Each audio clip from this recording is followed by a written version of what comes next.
friends, I just pressed the Let's Go Live button, so that means we've got to wait for the stream to fire up all across the fruited plain of the internet before we go ahead and get started. You know, it's Monday. Sometimes those tubes are a little bit extra clogged up after the weekend hiatus.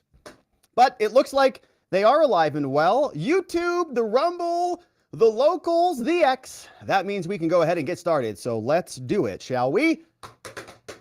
Hello, my friends, and welcome back to yet another episode of Watching the Watchers Live, the show that spotlights misconduct involving police, prosecutors, and politicians. My name is Robert Gouveia. I am a criminal defense attorney, and today we are going to 3 different jurisdictions talking about Donald Trump. Oh my goodness, what's happening across America? Yeah, we've been following a number of different Trump indictments. Of course, you've been joining us along. Today, we're going to 3 different places. We've got D.C., where we're going to be talking about the gag order that Judge Chutkan reinstated over the weekend. We saw there was a smattering of filings. Trump issued his reply, and the reply is something that we're going to go through. Trump wanted to stay the gag order, right?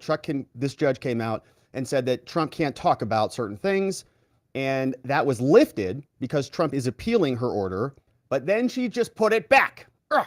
And so we have this problem with free speech colliding with our criminal justice system. And so we'll go through it. We'll read what Trump said when he was encouraging her to actually continue with the stay, saying that the Court of Appeals is going to come back and support his position. And then we'll also jump into her actual order. It's kind of a substantive one. And so we'll see what her rationale is. But then Trump responded right away, and he's got several different True Social posts about this, going after Judge Chutkan directly because he's allowed to do that. Judge Chutkan is not included in the gag order, so he's allowed to talk about her. So that'll be the segment that we start off with. Then we're going to hop on an airplane, and we're going to go over to New York City. And in New York City, we're going to see what's happening in the Tish James trial. Leticia is going to be in court, probably sitting behind the bar again. And we're going to have a lot of activity this week because we got the Trump fam who has been ordered to show up. And they're going to be testifying this week. Donald Trump Jr. scheduled for Wednesday, Eric Trump scheduled for Thursday, and Ivanka Trump scheduled for Friday. And so it's going to be a pretty spicy week over there in Tish James' courtroom. But today was interesting. We're going to go through today. There were several witnesses, not a lot of cross-examination from Trump's team. And so we'll hit the highlights and see what Adam Klasfeld is reporting.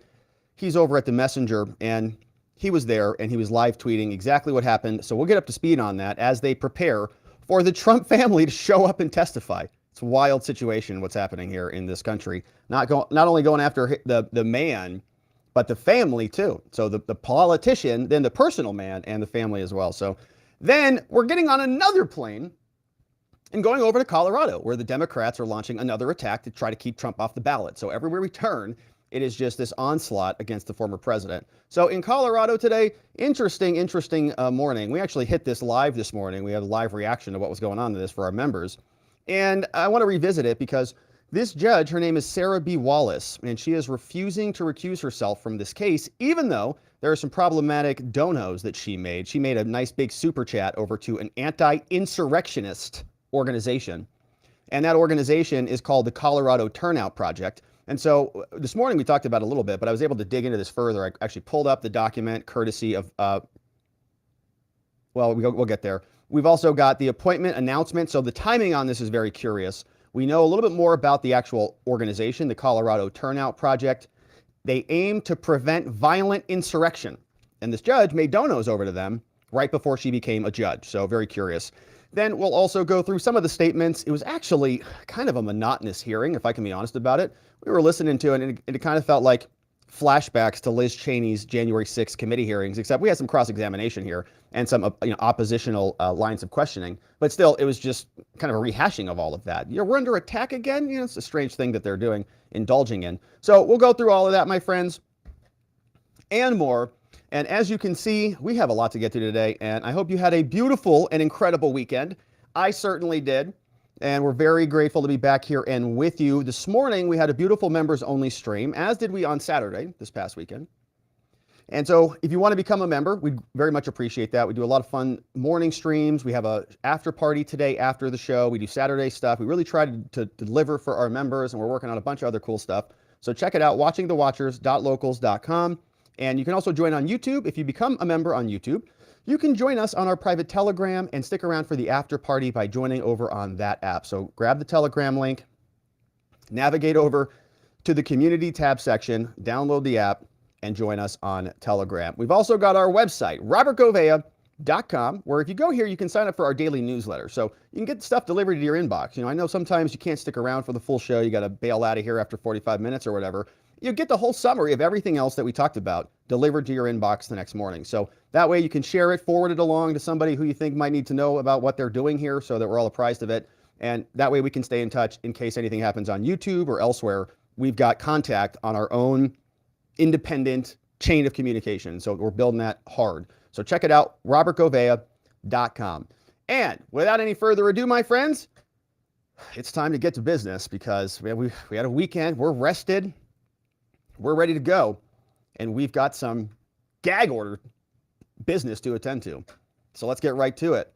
Trump gagged again. Judge Chutkan says, we're not waiting for the Court of Appeals to say whether my original order is valid or not. You, sir, are gagged. And she was not happy with a couple of posts that he made over on The Truth, talking about Mark Meadows and some other people, because remember, she actually lifted the gag when he appealed it. She said, you're gagged. He said, well, I'm going to appeal it, though. And she said, well, if you're going to appeal it, then I'll lift it. And then he submitted a basis for keeping the stay, keeping the lift. And she said, no, not good enough. You're going to lose.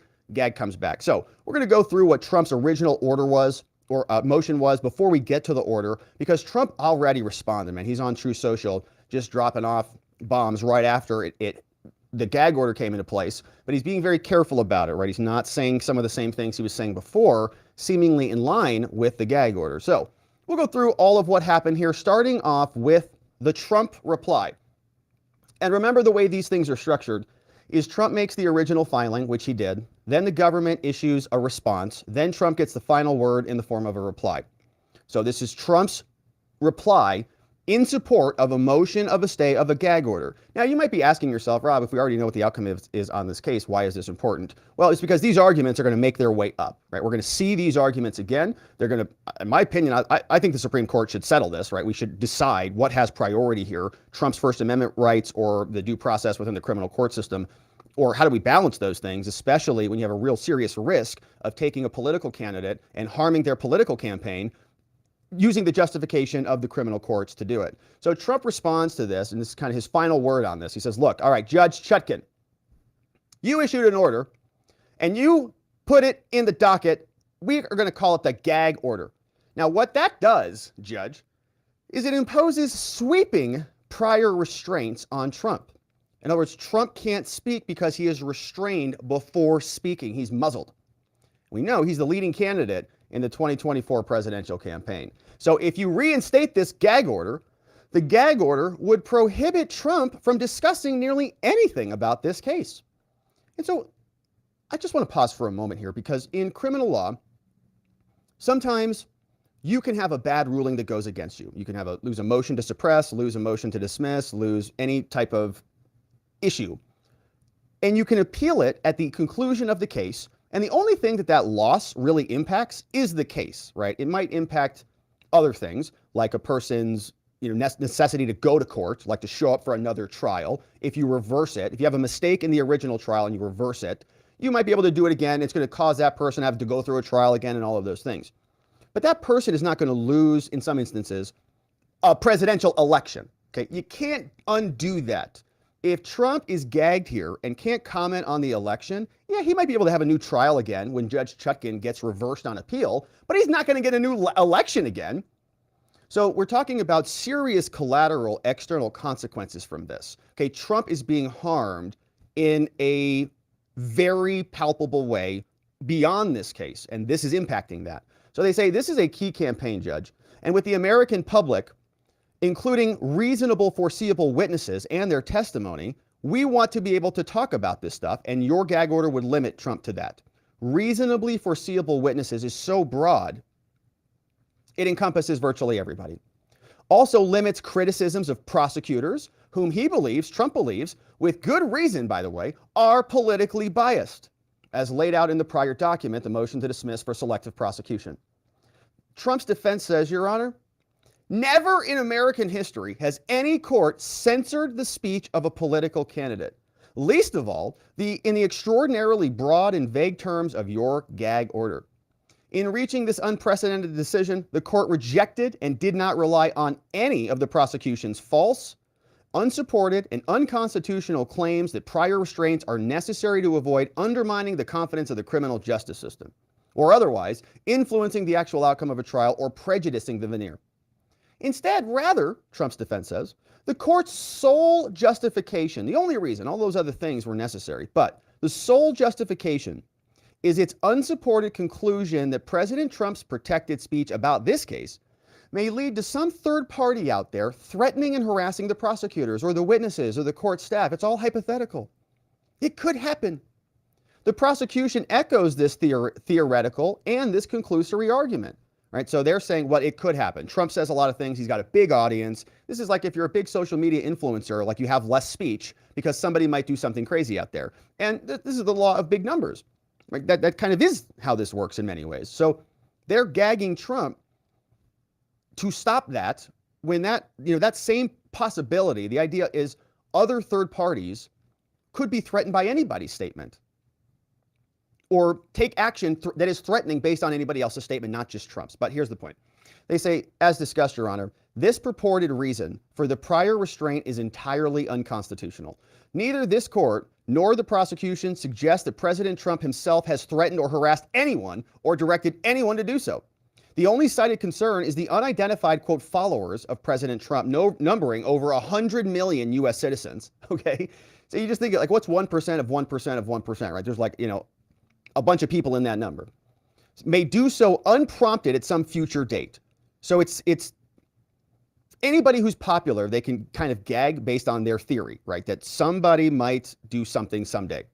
So they say, thus, the relevant questions on appeal are the following. One, whether the court, this court, Chutkan, and this is the kind of stuff that's going to go to the Supreme Court, and we're going to probably see these issues reappear at that docket. Whether the court, meaning Judge Chutkan, may prohibit a leading candidate for president from commenting on critical public issues relating to his defense of this case out of a concern for what unsolicited third parties can do. So you kind of break that out into two things. One, can the judge limit the leading candidate from commenting on issues relating to his defense? Is that even allowed at all? And if so, what is the threshold? What justifies limiting that? Because remember, the First Amendment is our safety valve. It's our pressure relief valve. When things are going bad in the country, and all the powers that be leverage the powers in the institution to become corrupt, the only way to challenge that is to be able to speak about it and rally people to your cause and call out the injustices and shine the spotlight down upon it to bring accountability and transparency. So that's why they want to gag you. That's why they're going to want to keep cameras out of this courtroom so that we can't see what they're doing. Now, whether the evidence presented is sufficient to justify one of these content-based restrictions as measured by the appropriate standard, and whether the gag order is narrowly tailored because this is Trump's constitutional right, accounting for invariable constitutional prohibitions on vague or overbroad prior restraints. So, Your Honor, you're going to have to answer all of those. And we'll see what Chutkan says. They say President Trump is nearly certain to succeed on each one of these arguments. SCOTUS, the Supreme Court, has held time and again that a person may not be prohibited from speaking because of the unsolicited actions of others. Otherwise, we would never speak. If every time we said something, we might be liable for some other person's actions, why would you talk about anything? Because somebody can just say, well, I mean, I got the idea from Rob. Well, what idea? Well, I don't know. And maybe they didn't get it from me, but they can say they did, and I'm liable for that thing? It's like, we don't want to speak at all. People are responsible for their actions, not the other people who say something about it, right? We draw the line there. Rather, only speech directed, specifically causing, directed to inciting or producing lawless imminent lawless action, is likely to incite or produce such action may be censored, and is likely, right? So it's a two-part test from the Brandenburg test. If you say something, are you intending it to incite or to cause imminent lawless action? Like, is the speaker intending that? And is that speaker's statement likely to actually cause that action? Okay, if, for example, some homeless person, okay, is outside, of the court building screaming, down with the court, right?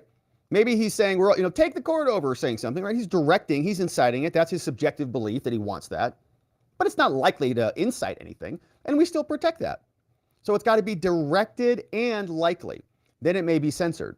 So Trump would have to be very specific, right? Intending to cause something like that. Now, moreover, whereas here, the speech at issue is inextricably political, the Constitution holds no tolerance for censorship.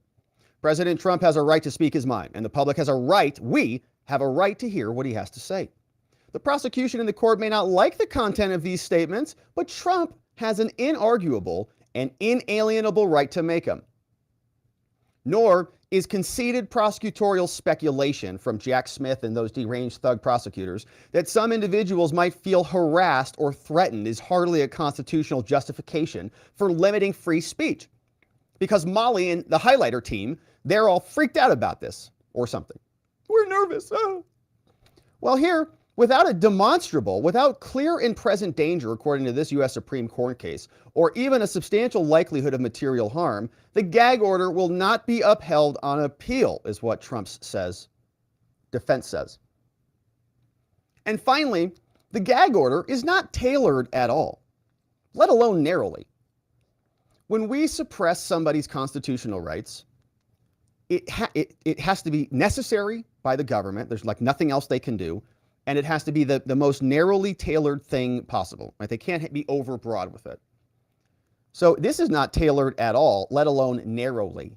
It uses undefined, ambiguous terms such as, quote, target, that arguably and, quote, unconstitutionally, encompasses essentially all statements regarding this case, no matter how innocuous, unless they fall within three narrow and equally vague safe harbors. The gag order is anything but narrowly tailored and precise, and it is therefore unconstitutional. As the gag order is highly unlikely to survive appeal, Chutkan should stay its application pending a decision from the D.C. Circuit Court. Doing so will prevent irreparable harm to President Trump and his First Amendment rights, and that irreparable harm is the election, right? If you can't comment about the election, I mean, the FBI and the DOJ and the weaponization of our government is one of the biggest issues in my mind in the whole country, because if you can't have a system of justice in your country, how can you have a functioning law? You can't, because somebody can break the law and there's no justice as a result of that. So they say cause no cognizable harm to any party, and this serves the interest of justice. So lift the gag. Now, the government says, and Jack Smith and the deranged thugs over there, they repeatedly insist that President Trump's speech must be gagged because in their estimation, it might, despite not requesting or even encouraging such conduct, it might cause independent third parties to, quote, threaten or harass others. Now, this is something that we've talked about in the law, okay? This concern, which our case law describes as, quote, the heckler's veto, cannot justify censorship. Just the opposite. Even where an audience might react with disorder or violence, this is a quote from a case, even when they might react, the Supreme Court repeatedly rejects the government attempt to censor. Brown versus Louisiana, Cox versus Louisiana. They say the constitutional rights may not be denied simply because of hostility to their assertion or exercise. So you can't go out on a street and take a position on what's happening in the Middle East without being attacked or something like that. Your rights to free speech are, under oppression now. And you can't go out and speak about abortion or about elections or about Middle East stuff and carry flags around. You can't do any of that if your speech might cause disorder or violence. Is this what we want as a standard in our country? Trump says something and it might be disorderly, okay? Other people say something and it might be disorderly. Therefore, they're gagged. That's insane. What kind of country is that? There is no free speech. They say, now, as to the possibility of there being hostile audience members causing violence, the law is quite clear that censorship considerations are impermissible, okay? If they get violent and they start attacking people, that's on them. Trump's defense says the prosecution devotes only a single sentence of its garbage brief to this fatal problem, arguing for the first time that the court must silence Trump's speech not because of a violent disagreement of the audience, but rather a clear pattern of a portion of the audience actually agreeing with Trump's implicit wishes, is what they said. But the prosecution cites no authority to support this distinction between the risk of unruly disagreement and unruly agreement, and none exists. In fact, the government's argument directly contradicts the Supreme Court incitement cases, which plainly instruct that the speech falling short of incitement may not be silenced solely because it might inspire crimes or violence by those agreeing. If your speech falls short of incitement, okay, and that the incitement test is the one we talked about previously. The speaker intends it to cause some lawless action, imminent lawless action, and it actually does, or may result. So if it is short of that, it may not be silenced because it might inspire crimes.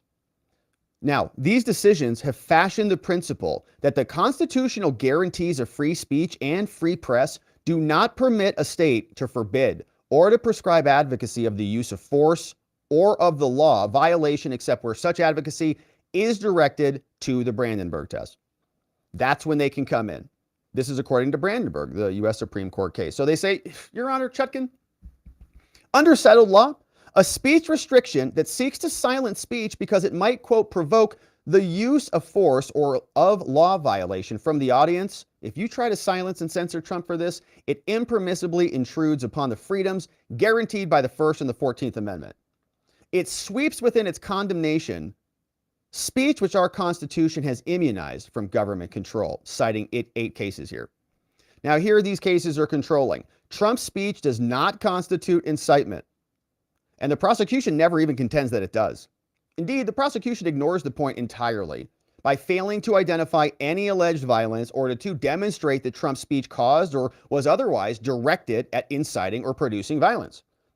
And they failed to explain how the gag order is narrowly tailored to prohibit those statements further. And so therefore, the gag order is in fact unconstitutional.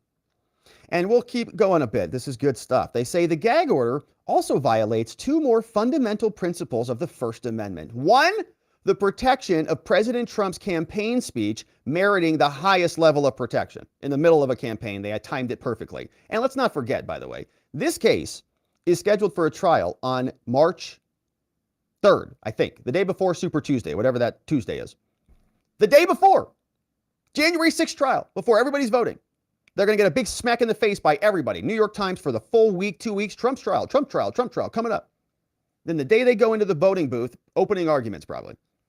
So 2, the right of President Trump supporters and adversaries to have an equal and reciprocal right to receive his speech. Okay, I want to hear from him about this. I want to hear and see what's going on inside the courtroom. I don't trust any of these third-party hands from the government telling us what's happening. We want to see the documents and we want to see what's inside. And we want to make informed judgments about the presidential election. Now, on the former point, the Supreme Court has emphasized that the freedom of speech has its fullest and most urgent application precisely to the conduct of campaigns for political office. If we're going to need free speech anywhere, that's where we need it. So that you can challenge the status quo, petition your government for a redress of grievances. Silencing the speech is the most anti-American thing that they can do. Now, they're giving us a bunch of case law here, and so we're fast forwarding. They say, but this court has repeatedly, Judge Chutkan has repeatedly stated that it will ignore the obvious fact that Trump is a candidate for president. And we've seen that here. He says he's going to be treated like any other defendant. I don't care. We say he's not like any other defendant. He's the president and was at the time when all this happened. And that puts him in a different category of other defendants. I know they don't like that, but it's true. Now, in following this flawed approach, the gag order fails to consider that the allegations in the case are themselves political questions discussed at length by the media. Trump's prosecution in and of itself is a political issue. The whole thing. So President Trump's political opponents, some of whom are witnesses, are involved, like Mike Pence. And he's out of the race now, but Mike Pence. the Biden administration and the citizenry writ large in connection with 2024. This is precisely where the gag order runs headlong into unconstitutional shoals. President Trump is absolutely entitled to defend himself publicly and explain with specificity why the charges against him are false and meritless. That is not, quote, trying the case in the media, as they say. It's called political campaigning. Hello, our most sacred and inviolable category of protected speech. The prosecution, likewise, gives the short shrift to the American electorate itself. That's us. They're screwing us, man, including President Trump supporters. First, the prosecution contends that Trump did not raise his audience interests in opposing the gag order. He says, no, that's not true. We did. President Trump raised this issue multiple times, both in our briefs and oral arguments. We said that the gag order would prevent Trump from presenting his side of the story to the American people during a political campaign, verbatim. We said it again here, and again here, and again here, and again here, and again here. So don't say that in your stupid brief when we said it 50 times. Substantively, the prosecution's only response to this problem is to point out that the gag order doesn't silence all of Trump's speech, though. He can still say some things so that his listeners will get some of his speech. Isn't that nice? Don't you feel privileged to get some of Trump's speech from these deranged thugs? Now, again, the prosecution cites no cases to support this argument, and for good reason, because it directly contradicts the Supreme Court precedent. For example, in this case, the Supreme Court rejected a restriction on campaign speech that prohibited candidates from discussing their views on disputed legal or political issues, because that's insane. Likewise, there's some other examples of this. And so this portion also violates American freedom, the core freedoms, and therefore is unconstitutional. Now they carry on, they say, we also cannot rely on speculation that a third party is going to do something to justify the gag. Preventing unsolicited third-party, quote, harassment or threats, like they're saying, Trump's going to say something and somebody's going to do something, is not a compelling government interest under any circumstances, and it's wholly incapable of overcoming both the First Amendment right of a presidential candidate, his right to speak on a matter of public concern, and our right as the public. Our rights. And I want to be crystal clear about it. It is our right. They're also violating our rights to hear what Trump has to say. But even assuming, arguendo, that the compelling interest could not exist, the prosecution has utterly failed to establish it.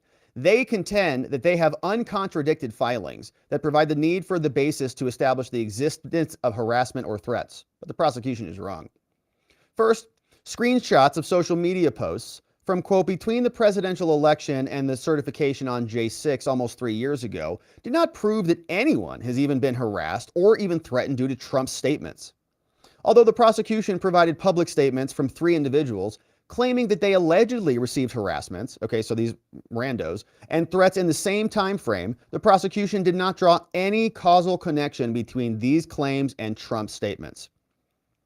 So Trump is not even connected to them. Nor could the prosecution do so. Countless others made statements regarding the same individuals during the same time frame. So you can't causally connect it to Trump because Trump's commenting on things that other people are commenting on. Moreover, President Trump's statements, again, did not direct or request any harassment or threats at all. So the prosecution cannot say with any degree of certainty why such alleged events happened, if they even did, if you believe them. I don't. And that they would have not occurred but for President Trump's statements. And this is a legal concept, but for. Would any of this happen? Like, in other words, if Trump didn't say something, are we 100% certain that the consequences that they're alleging would have been avoided? No, of course not. Now, this, of course, is why the Brandenburg test is so stringent, because it's just speculation. It's purely speculation. So the prosecution provided screenshots from Trump's tweets like, oh, wow, he's, illegal speech. And its reply brief that proposed the gag order, they also cited other interviews, right? All these, September 5th, 6th, 22nd, blah, blah, blah. And then they also referenced a Mark Meadows post, which Judge Chutkan is going to talk about. And for these posts, the government's case is even weaker. Jack Smith presents no evidence or even argument that any prosecutor, any court staffer, any potential witnesses has actually, okay, it's all theoretical, received any threats or harassment after public criticism by Trump, or even, quote, felt. They couldn't even find somebody who felt threatened. To the contrary, the prosecution stated that Trump's baseless attacks on the court and two individual prosecutors could subject them to threats. Baseless attack on the prosecutors. And we already know this, okay? Anytime that they use the word baseless, it's the opposite of it. The election was baseless. You know, all of our claims are usually categorized as baseless by their side. So here we know that they're not. Trump is legitimately attacking these institutions because they are losing legitimacy. Now, the prosecution has presented 17 examples of Trump's post, and the prosecution presents no evidence of any ensuing threats or harassment. So Trump makes a post, somebody says, I saw the post and I went and harassed or threatened somebody. There is no evidence that any potential witness even feels threatened, however subjectively. But when the court asked the prosecutors why it had not submitted evidence of threats, harassment, and witness intimidation, the prosecution even admitted that its prediction of prejudice is speculative. We're just making it up. We're not real sure. And so they're going to go through a lot more case law here, but I want to skip forward because we still need to hit the judge's order. So we fast forward through the rest of this. We see we've got some of the big meat and potatoes out of the way, but they're telling us, Your Honor, the prosecution's undeniable goal is to silence its primary political opponent, Trump. Trump, during his campaign against Biden, is happening right now. The court should not countenance such a blatant and unjustifiable attack on the First Amendment, and so accordingly, the court should deny the prosecution's bond modification request and stay the gag order pending appeal. So good arguments. And again, we're going to see those come back again in the future. We're going to see this coming to a head. Free speech versus the criminal justice system. So that was Trump's argument. This was Judge Chutkan's order, denying the stay of the gag. She says, all right, everybody, deranged thugs and Trump. You know, on September 5th, the 15th, the government moved for a gag order. Following the motion hearing, the court prohibited the parties from making certain statements. And now we move for a stay. Trump wants this gag order lifted, but that is now denied. Gag order's back. Trump responded right away. We'll see what he says. So they say, the judge says, all right, 4 factors guide the decision about whether to stay an order pending an appeal. And these are not that interesting, okay? They just talk about whether it's going to be successful or not on the merits. Or, you know, if they'll grant the stay if the judge thinks you're going to win, but the judge issued an order that she probably thinks is pretty good, which means she probably thinks it's not going to be successful on appeal. So she's just going to, you know, go through these factors and just reimpose it. But she does give us some rules and tells us what she's going to be analyzing. She said, Trump's claims disregard the record. Trump asserts that the court cited no evidence in supporting the finding of risks or harassment or intimidation. But that's not true. They say several times the court and the government pointed to evidence causally linking certain kinds of statements with those risks. And defendant never disputed it. So the kind of statements with those risks, is the risk the same thing as an actual threat? I don't think so. Now, when Mr. Trump has singled out certain people in public statements, hasn't that led to them being threatened, harassed, as demonstrated in the statements? Your Honor, says Mr. Lauro, that's totally irrelevant. And the government's motion cites several of them who averred that the kinds of statements that you've asked for under oath and threats and harassment to them had increased significantly as a result of Trump's statements about them.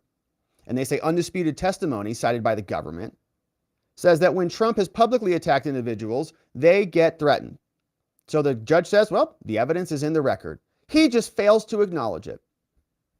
So they're saying that, I guess we have some relationships here. When he has publicly attacked on individuals, and this is from the judge's order, so the judge is citing her own order on this one, order at 2, and saying that they're failing to dispute or discuss the testimonies.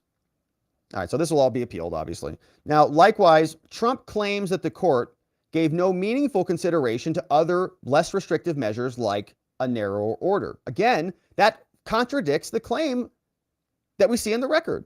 During the motion hearing, Chutkan says, I question whether Trump's existing speech restrictions, like his conditions of release, would adequately prevent the dangers to these proceedings. Could we just use his release conditions? Would adequately prevent the dangers to these proceedings. So she says, I did consider something else, his standard release conditions that a standard criminal defendant gets. The court also considered whether alternative measures could prevent the harms, and in fact concluded that they could with respect to certain kinds of statements, like those disparaging DC. So you can comment about the geography, the city, but not about the politics at all. Thanks, Judge. So accordingly, the court denied the government's motion in those respects, but the court explained that alternative measures would not sufficiently mitigate the risks from other kinds of statements, like those targeting reasonably foreseeable witnesses. They say voir dire, jury sequestration are sufficient to remedy only some of the potential prejudices. Thus, the court tailored its order to prohibit statements only where less restrictive measures would be inadequate. Judge says, finally, Trump's final claim is that the order is unconstitutionally vague, but that's not going to withstand scrutiny. She went through Merriam-Webster's dictionary. She says an interested party, the definition of interested, to conclude that the term interested parties could include everyone affected by or involved in the case, which is broad, right? Everyone affected by or involved in the case. But interested party is a well-established legal term of art, meaning anyone who is both directly interested in a lawsuit and has a right to control the proceedings, going to Black's Law Dictionary. And this order confirmed that scope, and so there was no meaningful basis to interpret, quote, interested parties. My order is not too overbroad as covering anyone else. So you should know what that means. And second, Trump focuses on the prohibition of, quote, targeting certain individuals. Again, quoting various dictionary definitions, saying that this leads to vagueness. But the motion and the order that Chutkan says she wrote provide substantial context for the types of statements that I mean. Indeed, the court identified that depending on their context, statements matching each of the definitions that Trump proffers could pose such risks. Things like Bill Barr's a smart guy, but he better learn to keep his mouth shut. They say 2 of Trump's social media posts since the order also illustrate the differences between the statements. So the judge is going through Trump's statements. She says, after the order was entered, but before it was administratively stayed, Trump said this: does anyone notice that the election rigging Biden administration never goes after the people who rig things, but only after those that want to catch and expose the rigging? Massive information and 100% evidence will be made available during the corrupt trials started by our political opponent. We will never let 2020 happen again. Look at the result. Our country is being destroyed. Make America great again. So the judge says, well, Trump said that this statement says Trump is innocent and that his prosecution is politically motivated and that Biden is corrupt. It does not violate the order and the prohibition of targeting certain individuals, and this order permits that. So Trump is allowed to say this. He has some free speech. That's neat. But by contrast, after the order was stayed, Trump's language changed a little bit. It sounded like this: I don't think Mark Meadows would lie about the rigged and stolen presidential election merely for getting immunity against persecution by the prosecution, by deranged prosecutor Jack Smith. Boom, there it is. But when you really think about it, after being hounded like a dog for 3 years, told you'll be going to jail for the rest of your life, your money and your family will be forever gone, and we're not at all interested in exposing those that did the rigging, if you say bad things about that terrible monster, Donald Trump, we won't put you in prison. You can keep your family, you can keep your wealth, and perhaps if you can make up some really horrible stuff about him, we may very well erect a statue to you. Right in the middle of our decaying and our very now violent capital, Washington, D.C. Some people would make that deal, but they are weaklings and cowards and so bad for the future of our failing nation. I don't think that Mark Meadows is one of them, but who really knows? Make America great again. Judge says, well, that statement would certainly violate the order under any reasonable definition of, quote, targeting. Do you think it's important that in America, we know whether or not our corrupt DOJ is twisting people's arms to make their case against a presidential candidate? Wouldn't that be useful to know? Wouldn't you like to know what Trump has to say about this? Because Mark Meadows was Trump's chief of staff, by the way. And we know Mark Meadows wrote in his book a bunch of things and did a bunch of work for Trump. So if he suddenly flips, shouldn't Trump be able to comment on that and say, well, maybe that witness is not accurate because they are trying to flip him to take me out of the political game? But she says no, that's targeting. Indeed, Trump appears to concede as much. They say if the gag order had been in effect, President Trump would have been unable to make the statement. Well, that's true. But that doesn't mean that it's legitimately a gag on his free speech. It's still an illegitimate gag. He should be able to say those things. She says, and for good reason. The statement singles out a foreseeable witness for the purpose of characterizing his potential unfavorable testimony as a lie made up to secure immunity. And it attacks him as a weakling and a coward if he provides that unfavorable testimony. Well, okay, so does that mean nobody can talk about Mark Meadows at all? Should the media not be allowed to talk about Mark Meadows? What if they say he flipped and he's a hero and he's doing great work and Mark Meadows is a savior of America for finally exposing Donald Trump? Is Mark Meadows just off the game? Should the order also include Judge Chutkan gagging the Washington Post from getting leaks? So only Trump cannot have an opinion on these people, but everybody else can? This is an attack, says the judge, that could readily be interpreted as an attempt to influence or prevent witness participation in the case. The plain distinctions between this statement and the prior one, apparent to both parties, demonstrate that far from being arbitrary or standardless, the order's prohibition targeting statements can be straightforwardly applied and understood. So she's saying, yeah, Trump knows the rules. Okay, Trump's not a dummy. He's following my gag. And because he can follow it, she says, I like when I can control his speech to stop this. This is okay, but this is not okay. So Chutkan is now the little speech judge, saying defendants' other assertions of vagueness boil down to similar objections that deciding whether a statement violates the order will be a fact-bound inquiry. They say it's difficult to tell whether somebody's a reasonable, foreseeable witness and distinguish different attacks and different statements. But even assuming that's true, it does not follow that men of common intelligence must necessarily guess at the meaning of the order. She says, you can understand it. It's not vague. The fact that he needs to speak with special care in close cases does not deny the order as being unconstitutionally vague. So if Trump has to tiptoe around his free speech rights, that's okay with me. So he's failed to make a strong showing that he is likely to succeed on the merits of the appeal. And therefore, the remaining factors rule against the stay. Trump's brief arguments on each rely on the premise that his First Amendment rights have been violated. But she says, not true. The court finds that the public interest in orderly administration of this case requires the limitations on Trump's speech. For those reasons, Trump's requests are denied and the stay on the gag is lifted, which means the gag is back in effect. And so Trump's free speech rights, yet again, are removed by Judge Chutkan, based out of Washington, D.C., premised on some local rule, and for the sanctity of her courtroom in a highly partisan political hack prosecution taking place in one of the most biased jurisdictions in this entire country.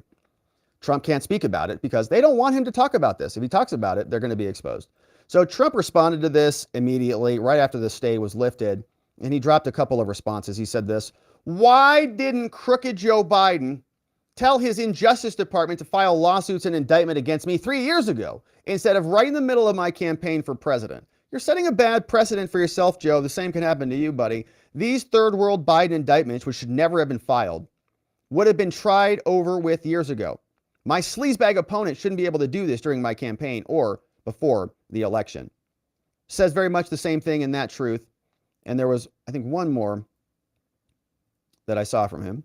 Says the Obama appointed federal judge, right, going after the judge herself, says a true Trump hater, Chutkan, is incapable of giving me a fair trial. Her hatred of President Trump is so great that she has been diagnosed with a major and incurable case of Trump derangement syndrome, and says, I have just learned that the very biased Trump-hating judge in D.C., who should have recused herself due to her blatant and open loathing of your favorite president, me, has reimposed a gag order, which will put me at a disadvantage against my prosecutorial and political opponents. This order, according to many legal scholars, is unthinkable. It legally and unconstitutionally takes my First Amendment right of free speech in the middle of my campaign for president, where I am leading against both parties in the polls. Few can believe this is happening, but I will appeal. How can they tell the leading candidate that he, and only he, is seriously restricted from campaigning in a free and open manner? It will not stand. And so the battle continues. They're going to try to continue to silence Trump. We know the media wants access to the courtroom. We doubt that they get it. We'll be here to continue to unpack all of these orders and more. And so I hope you join us as we do.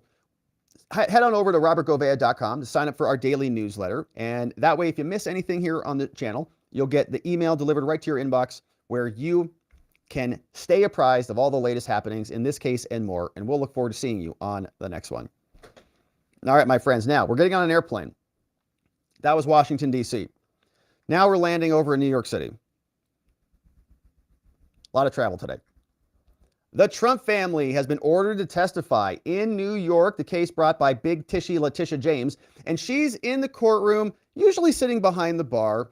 And a lot of activity happened this week, and we're going to see the family showing up to testify because Judge Engoron issued an order saying the following, that on Wednesday, Donald Trump Jr. is going to come in saying these people were closely related to the Trump business affairs, and so they got to put it on the record. Eric Trump is going to be here on Thursday. Ivanka Trump coming in on Friday. Ivanka's appealing this, and we'll see if it is lifted or if she will ultimately be testifying. But here is a little bit of background before we jump into the trials activities of the day, because there was a bunch of activity in New York. A lot of financial statements were shared, including valuations for Mar-a-Lago that we'll look at. But Trump's children are now set to take the stand at the fraud trial this week. You can see this is what it looks like inside the courtroom. We have Trump is going to testify as well. This is coming in early next month.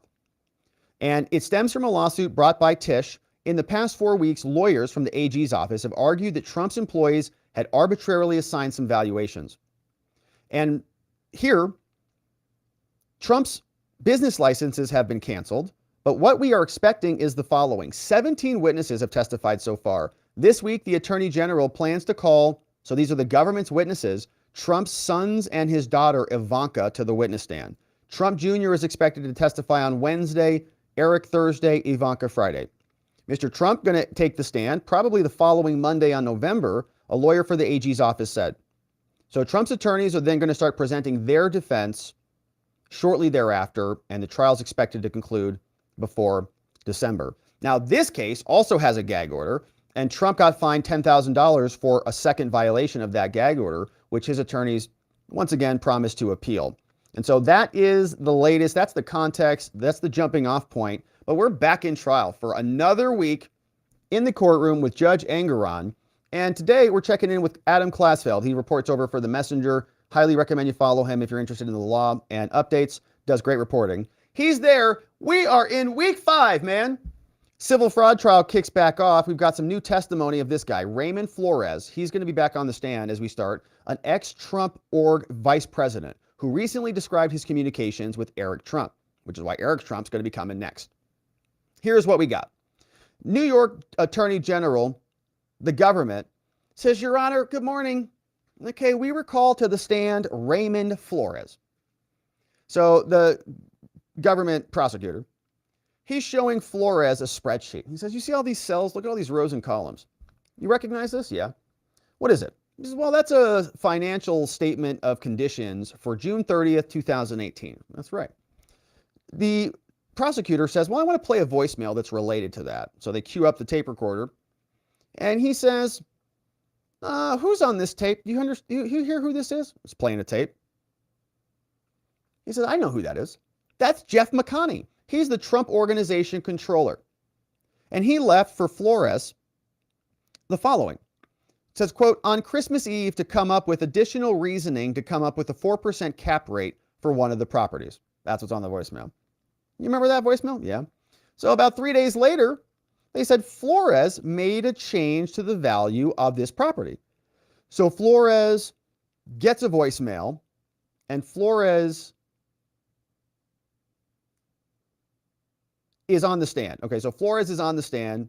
He got a voicemail. After he listens to the voicemail, Flores made a change to the value. So he shows him a spreadsheet. This is the number. Got a voicemail. You change the number. Is that right? He says, I don't remember making any changes in response to the call. I don't remember, but that was in 2020. So he says, well, I want to play another voicemail for you then. If you don't remember making that change. Who's this voicemail from? This time it's from Raymond to Patrick Burney. So then they get Patrick's phone And Raymond, the guy who's on the stand, it's his voice. Like, do you recognize this one, Mr. Flores? And it's his. Oh, yeah, that's me.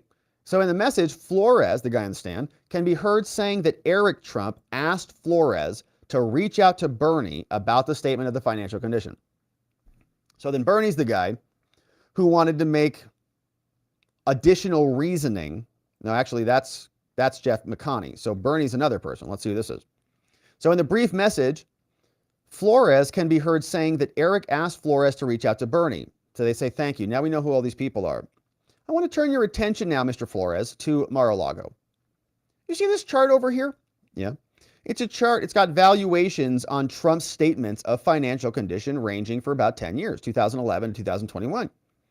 The Attorney General, prosecutor, says, isn't it true that Trump fraudulently valued Mar-a-Lago as though it was his private residence, despite swearing off its use as anything other than a private club? So Trump owns Mar-a-Lago. Can he live there, or is it a club? And how is it categorized for valuation purposes? Do you understand Mar-a-Lago, Mr. Flores? Do you understand whether it was valued as a private residence or was it a private club? Which one? Did Trump live there or not? I don't recall, says Flores. Adam makes note. Judge Engeron also found before the trial that Trump fraudulently valued Mar-a-Lago. Already been decided. So here's another email. And I say, Raymond, I want to show you this other email that you got.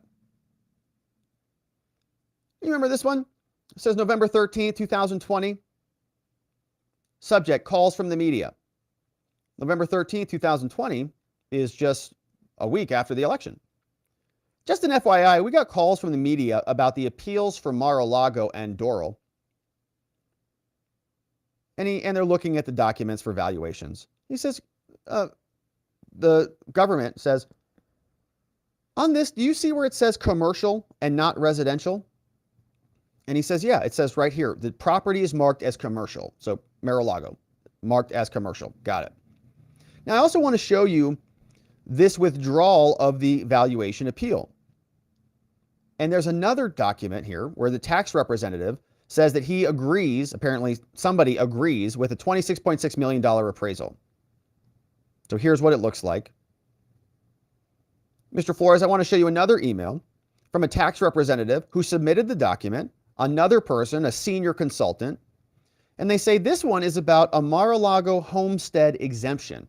The email says, last year we briefly discussed the possibility of filing for a homestead exemption on the Mar-a-Lago property since Trump had legally declared Palm Beach and the Mar-a-Lago property as his personal residence.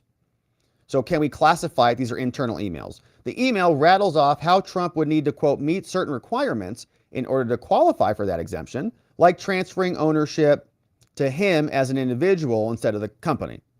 So these are lawyers and accountants all figuring this stuff out. The email says, currently, this property is assessed as a private club with the current assessed value at $359 a square foot. The surrounding residential properties are assessed on an average of over $2,000 per square foot, with a recent sale of just over $3,000 per square foot. They're saying that the heart of the fraud allegations is that Trump valued it as though it was a personal residence, knowing he agreed to use it as a private club. So it's just different valuations based on use. Something's more valuable if you can use it for more things. So New York Attorney General concludes direct examination, no cross. And they're trying to get there's classifications of Mar-a-Lago. They take a break for a recess, but we're back. Government calls David Cerrone. David, can you swear up to God? I do. Now, David, can you tell us a little bit about what you do? He says, yeah, happy to be here. I'm an assistant commissioner for business development. Oh, really? How long have you been doing that? Well, a long time. What else do you do? I also manage special events at the New York City Parks Department. He's a Parks and Rec guy. So they say, well, I want to show you some of these documents. This is some paperwork about Trump golf links at Ferry Point. Recognize this? Here's how Trump described it. Trump golf links at Ferry Point, 18-hole public golf course, Jack Nicklaus signature design, blah, blah, blah. Recognize that? Yeah. Well, I want to show you this other licensing agreement. He's at Parks and Rec. He's a business guy, right? Records guy with the government. introduces the licensing agreement between Trump Ferry Point, the LLC, and the City of New York from 2012. Displays a letter. Puts it up on the screen. It's a letter from Trump's accountants to the New York City Park authorities, this guy's office, saying the following. Trump's people say, the compiled financial statement showed a net worth in excess of $4 billion in cash and marketable securities in excess of $250 million. But she says, but didn't Trump actually have a much lower net worth that year? And the use of the word compiled before a financial statement says that maybe you didn't investigate the underlying data because it was compiled, right? You didn't go generate it. You just compiled it from other people who generated it. Is that right? So we get a little cross-examination now.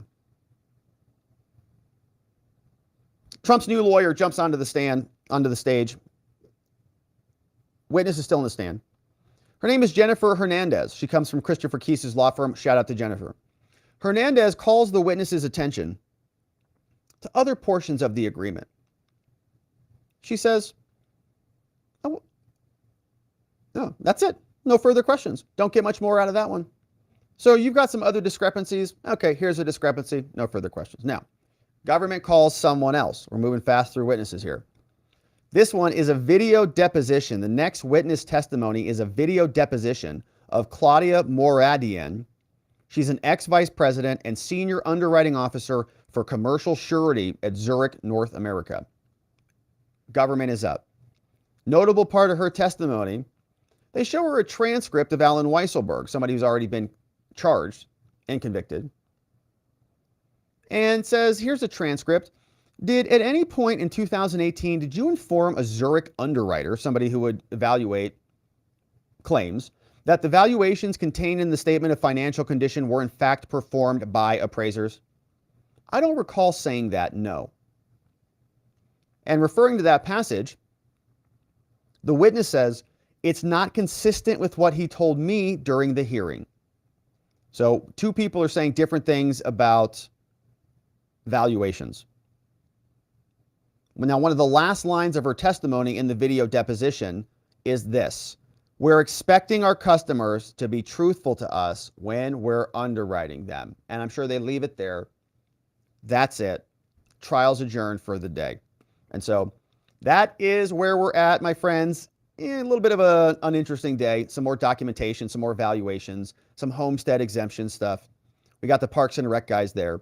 But they're laying out that there are discrepancies in the Trump reporting that is indicative of fraud, and therefore the valuations are off to a certain extent, so the damages will amount to whatever they are. And I'm sure the numbers just keep going up every time that they have one of these discrepancies. So we'll have this week more coverage on this one because we're going to have the family in court the rest of the week. Don on Wednesday, Eric on Thursday, and Ivanka on Friday. And so, my friends, thank you for subscribing. Thank you for liking this video. Thank you for sharing the work that we're doing here with a friend or family member so that they know what's actually happening in these cases, not what the media is telling them. And we'll appreciate you seeing you here on the next one. All right. But we're not done yet. We've got one final segment on the day. And this one, we're going to Colorado now. We're traveling all around the country. And this one is troubling indeed.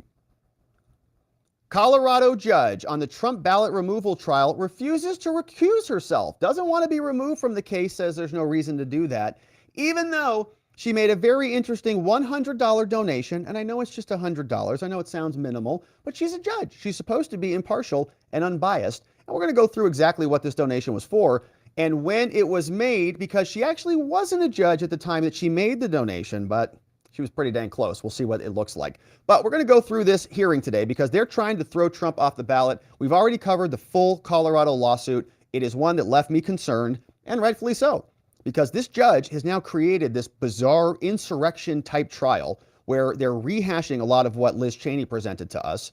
And they even brought in Eric Swalwell, the guy who made Bang Bang with Fang Fang, a CCP spy, to testify about how traumatized he was. And so we'll listen to a lot of the testimony that took place today, right after we hear from Judge Sarah B. Wallace, who refuses to recuse herself. And I want to share this video of her issuing the ruling today. The court has reviewed the motion to recuse that was filed yesterday, as well as the exhibits. I do not dispute that in October 22nd, prior to taking the bench, I apparently made a $100 contribution to the Colorado Turnout project. That being said, prior to yesterday, I was not cognizant of this organization or its mission. It has always been my practice, whether I was entirely successful or not, to make contributions to individuals, not PACs. While I have no specific memory of this contribution, it was my practice and my intention to contribute to an individual candidate, not a PAC. I can assure all of the litigants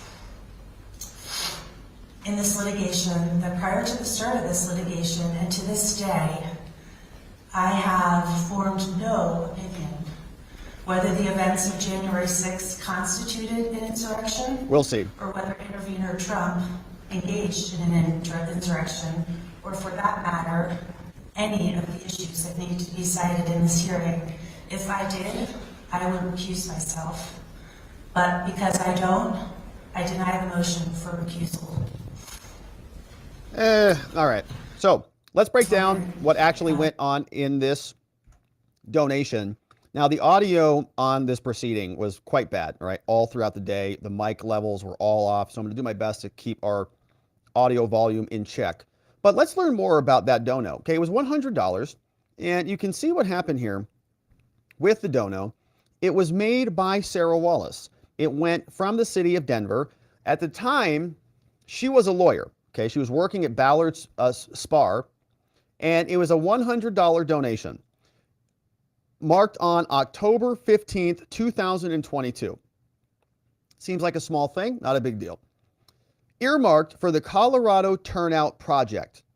Filled out in the form, there was a memo section, right? I want it specifically going to the Colorado Turnout Project. The recipient committee is Act Blue, and it's a big organization for the DNC. So $100 is specifically earmarked for the Colorado Turnout Project on October 15, 2022. She was a private lawyer, not a judge. What's curious about this is she was appointed on August 18th. Okay, so August 18th is when she got the appointment from the governor just 3 days after she made the dono. Okay, dono made on 10/15, appointment made on 10/18, which means she's had already filled out all the judge paperwork. She had already completed all the due diligence. She probably already knew that she was going to be appointed at that time. It just hadn't been announced. Okay, she made the dono on a Friday. The announcement came in on a Monday. So she should have known about the Colorado rules that say you're not supposed to do this type of stuff. You see here, Governor Polis appointed Mark T. Bailey and Sarah Wallace. Sarah Wallace will fill the vacancy. Miss Wallace was a partner. She'd been there since 2013, employment law, blah, blah, blah. And now she is ruling on this case. Now, what's curious about this is that dono, that $100 dono made 3 days before she became a judge, it went to the Colorado Turnout Project. And if you go over to their website, this is what it says over there, if this will load, if they didn't delete it. They didn't. Good. They say here, it is the Colorado Turnout Project is a coalition of Colorado students, activists, and veterans, all Coloradans from various walks of life. We formed shortly after Colorado Republicans, after Colorado Republicans refused to condemn the political extremists who stormed the Capitol on January 6th. What? It's the whole basis. In fact, Republican Representative Lauren Boebert even encouraged the violence. Now, the Colorado Turnout Project aims to prevent, violent insurrectionists by addressing this problem at its source. If we vote out pariahs like Boebert, we can turn Colorado blue once and for all. We aim to strengthen their majority and expand it, and we fight to remove hate mongers like Boebert. So the whole basis of this organization is to fight against an insurrection. The judge apparently doesn't make any other donos out there, but loves to super chat anti-insurrection organizations. And Colorado law says you're not supposed to do that. So this judge, when she was applying for a judge, presumably knew what the rules were. And under Colorado Rules of Judicial Conduct 4.1 says, except as permitted by law, a judge or judicial candidate shall not act as a leader in a political office, make speeches, publicly endorse or oppose candidates, solicit funds for, or pay an assessment to, or make a contribution to a political organization or a candidate for public office. Same thing. Purchase tickets, identify as a candidate for political office, seek endorsements, solicit or accept campaign contributions, and the other things. So, not supposed to do that. Now, she did it as a private citizen, but just 3 days before she was appointed, meaning she knew that she was going to be appointed, and she knew she shouldn't be doing that stuff.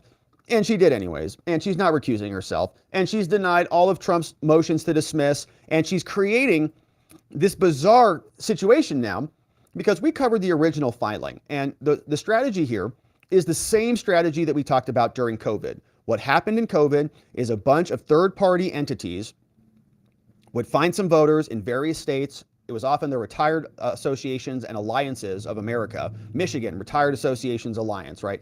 People would create these organizations, largely Mark Elias and Democracy Docket, and they would sue the secretaries of state. And they would say, COVID means we have to change all of these rules to support our low turnout problem and smash Trump's turnout. And they did that, and they won the election. And now they're doing the same thing. So these people are suing the secretaries of state, saying Trump has committed an insurrection. He has to be removed under the 14th Amendment insurrection clause. And she is now creating almost an insurrection trial. So the people sued the state.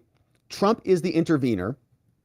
And Trump is now fighting to say that he is not automatically disqualified under the insurrection clause. So we have this like pseudo hearing where I guess the judge is going to determine whether there's enough evidence of an insurrection and whether Trump should be removed from the ballot. And so this trial is going to be going on all week as well. I want to go through a couple of the clips. We've got the opening statement from the people who are bringing the suit. Let's listen to what they say. And again, audio is a little wonky on this, so I'm going to be trying to adjust. 6 Colorado voters, 4 Republicans and 2 independents, brought this case to ensure Colorado has a fair election among eligible candidates.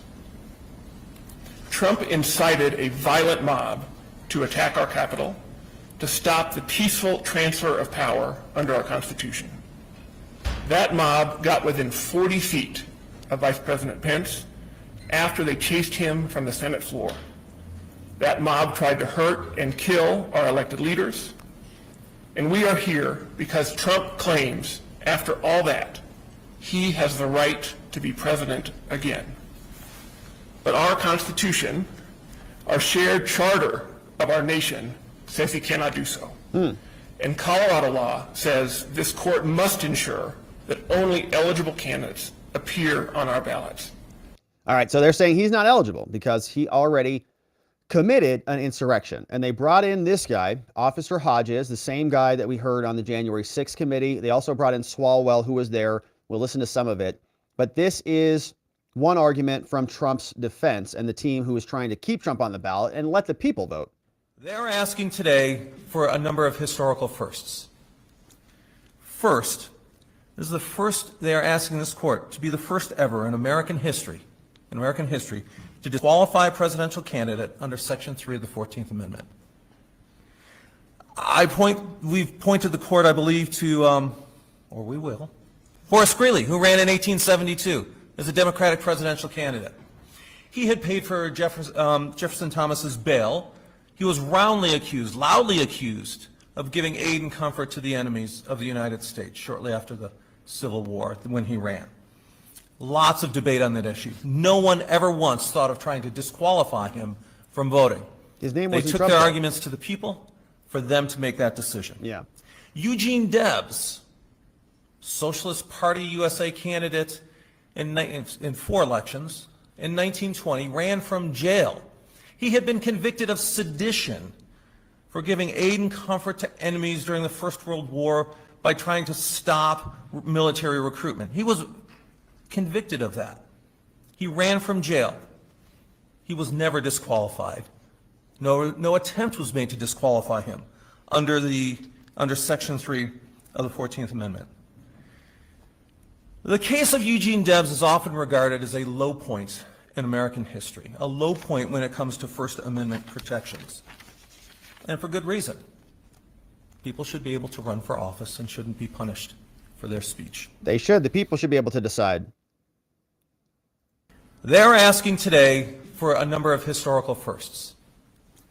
First, this is the first they are asking this court to be the first ever in American history, to disqualify a presidential candidate under Section 3 of the 14th Amendment.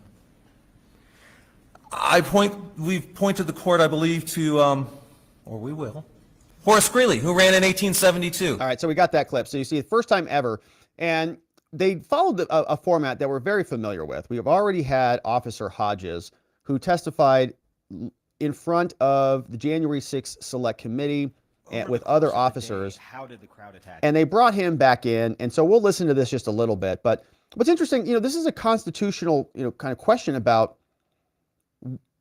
the insurrection clause, and we're like going through an insurrection hearing. Again, it's bizarre, but let's listen to a little bit about what he said. The crowd attacked me in a variety of ways. He's right here punching, testifying. pushing. Chemical irritants such as OC spray or pepper spray. I was beaten in the head with blunt instruments, including my own right baton. I was pinned and crushed with a police shield. I can't remember all the different ways in which I was assaulted. Did you sustain injuries? I did. Which injuries? I experienced pain and bruising about my body and a swollen hand. I had a large contusion on my head from being struck with my right baton, which I believe resulted in a concussion, as I experienced a headache for about 2 weeks after the fact. I had lacerations in the face, bleeding from the mouth, and pain in my eye. Did Trump do that, or what happened? I don't think Trump did that. Tell us what was going through your head when you were being attacked that day. Trump.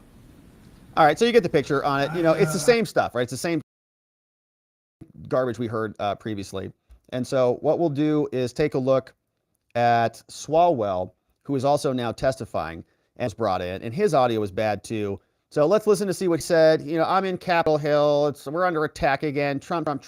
And then we'll fast forward and go to the cross-examination of Swalwell. We'll see what the defense says. They ask him some good questions. This is Swalwell. What was the first thing that occurred that was unusual to you inside the Capitol? Well, first, I would say watching the mob on our devices below pass with, of course, various security perimeters was unusual. We've never seen anything like that before. But also on the floor, Speaker Pelosi was presiding in the House chamber, and abruptly she was asked to step off the podium, and her security detail took her off the floor. And I also noticed Mr. Hoyer, who was the majority leader, Steny Hoyer of Maryland, and James Clyburn of South Carolina, who was the majority whip, also their details hurriedly went to them and took them off the floor. And about what time was that? This was in the 1 o'clock, say mid 1 o'clock hour. And at that point, James McGovern, who was a Rules Committee chairman from Massachusetts, he stepped up to the podium, and so it was a seamless transition. Debate did not stop. He stepped up to the podium and presided over the debate on the matter of Arizona. After Speaker Pelosi and the other members of leadership that you mentioned were moved out of the chamber, you said debate continued for about how long did debate continue? For probably another, no more than 30 more minutes, and it may have been even fewer. What happened next in terms of safety recommendations? Mr. McGovern suspended debate, and a Capitol Police officer went to the podium. I remember it being the lower podium, so that the podium where the speaker presides, there's two podiums in what's called the rostrum. The upper podium is where the speaker presides. That's where I got to sit. That's where Speaker Pelosi has presided. That's where McGovern presided. The lower All right, so that's the interference, right? That's the insurrection. that they're saying Trump caused. And we get all that. We then get some cross-examination, which is good. This is from the team trying to keep Trump on the ballot. And this guy comes up and he asks some questions of Swalwell. Let's listen in.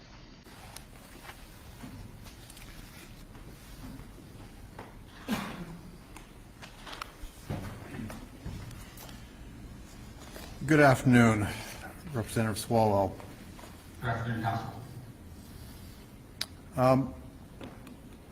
Am I correct that you weren't injured on January 6th? I was not, no, not physically. Yet you are the plaintiff in a personal injury lawsuit that you brought against Donald Trump in the United States District Court, the District of Columbia? He's Is that suing correct? Trump? Yes, And you're seeking damages in that lawsuit? unstated, but yes. Money.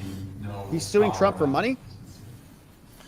And as a lawyer, you understand that if this proceeding against President Trump is successful, that would improve your chances of success in that lawsuit, You'll win. correct? I'm sorry, Council, could you rephrase the question? Yeah. You're a lawyer, are you not?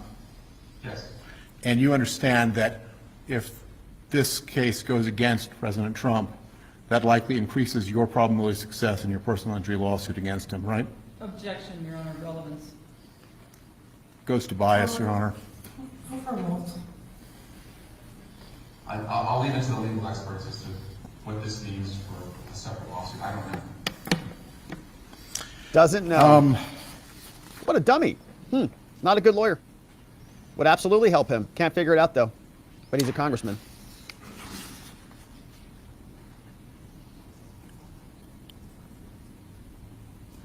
Is it your view, sir, that President Trump has some, or had some, lesser quantum of First Amendment rights than every other American on January 6th?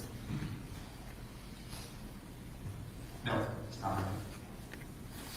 So he enjoyed the full, as far as you're concerned, he had every right that every other American had to speak with full First Amendment protections on that date?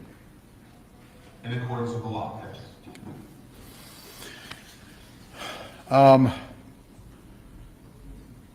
And you pointed out that during his January 6th speech, he used the phrase fight and fight like hell, correct? Yes. Okay. And you would acknowledge that that is in fact common, or not, certainly not uncommon discourse in political circles. Yeah, there's like during 24 speeches, right? minutes videos of Democrats all the time. Fight, fight, fight, fight. Yeah, politicians often say fight or fight like hell or words like that, right, when they give speeches. Yes, sir. You've done it yourself, right? I have. Many of your Yeah. Democratic colleagues do that too, right? That's right. Yeah, they do. That's correct. Okay. And when you do it, you're not calling for physical violence, right? I'm not. And you're not saying that your Democratic colleagues are calling for physical violence, right? In my experience, that's not how I interpret it, no. Okay. And you judge that by the words that are said, right? And the surroundings of where they are, but yes.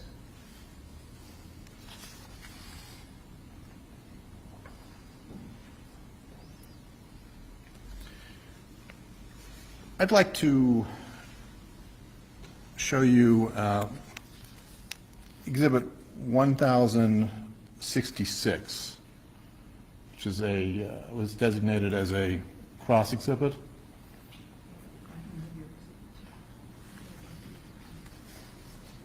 Well, I'm not asking you to put it up on the screen. I'm asking, did you have an objection to that? No. Okay. Could you put up Exhibit 1066, please?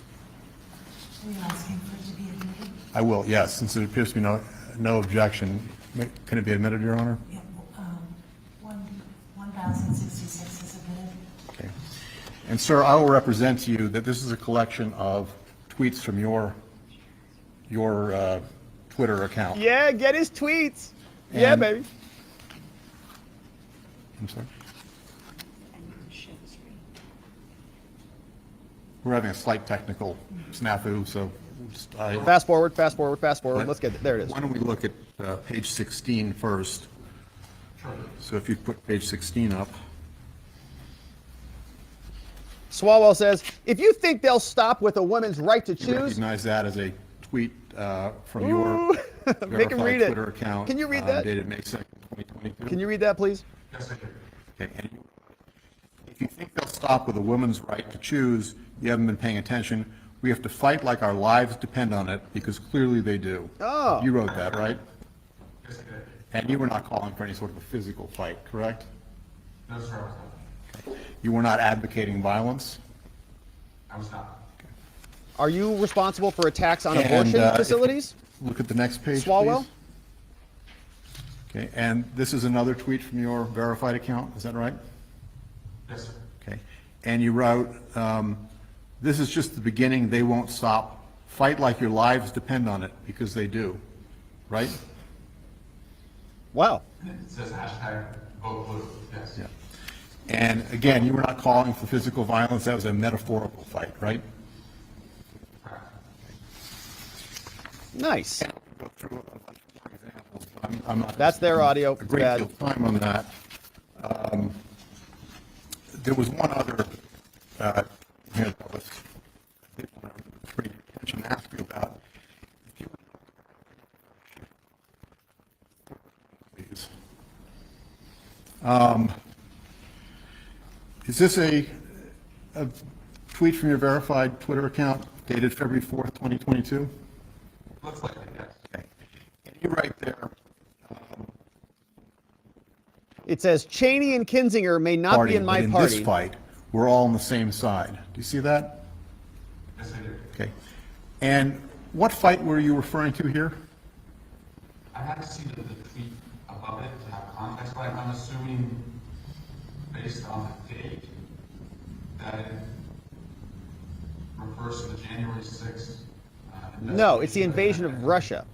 With, but when you say the January 6th investigation, you mean the January 6th Oh, Select maybe it's Committee? J6? Oh, this, Okay, yeah. and that was because Representatives Cheney and Kinzinger were the two Republican members who Speaker Pelosi had appointed to that committee. Is that right? And you considered them to be on your side of that fight, correct?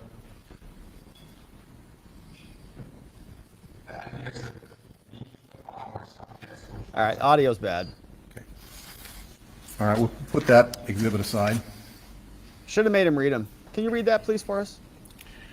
Now, earlier today, counsel showed you some tweets by President Trump. You remember that? I do. Did counsel pick which tweets they were going to show you, or did you discuss with them which tweets you wanted to testify about? Those are my counsel. Did you have an objection, is what the judge says? So I'm sorry, so no, I missed the, can you repeat the question and answer? I think he said that they were chosen by counsel, Your Honor. Okay. So one that counsel focused on, if you would put up the 2:24 p.m., so this is exhibit 148, page 83 in that first one. Do you remember discussing this one from 2:24 p.m.? Trump's tweet, Okay. Mike Pence didn't have the courage And to do then what should have been if you go to the done. next page, the second tweet on that page. Trump, I was asking everyone at the Capitol, And you remember discussing the second Yeah. tweet at 6:01, from 6:01 p.m.? Yes, I do. Okay. Now let's look at the two that council decided to skip that were right in between those two. Okay? Let's look first at the tweet from 15 minutes after the first one you discussed at 2:24 p.m. Page 83, second tweet on the page. I see it. Okay? And at 2:38 p.m., 15 minutes or so after the tweet that you discussed about Vice President Pence, you see that President Trump wrote, "Please support our Capitol Police and law enforcement. They are truly on the side of our country. Stay peaceful." Do you see that? Yes, I do. Do you remember reading that on January 6th? I do. Okay. What did you understand that tweet to mean? That we needed 10 exits before he said it before the mob had come, but he, I imagine, had seen the violence committed against the officers and believed that he had the power, because he sent them there to stop them from abusing the officers. So that's what, strike that. So whether he had the power or not, certainly he's telling people to support our Capitol Police and law enforcement and stay peaceful, right? In that tweet, yes. Yeah. And he told them that in his speech, right? He told them to proceed peaceably and patriotically to the Capitol, right?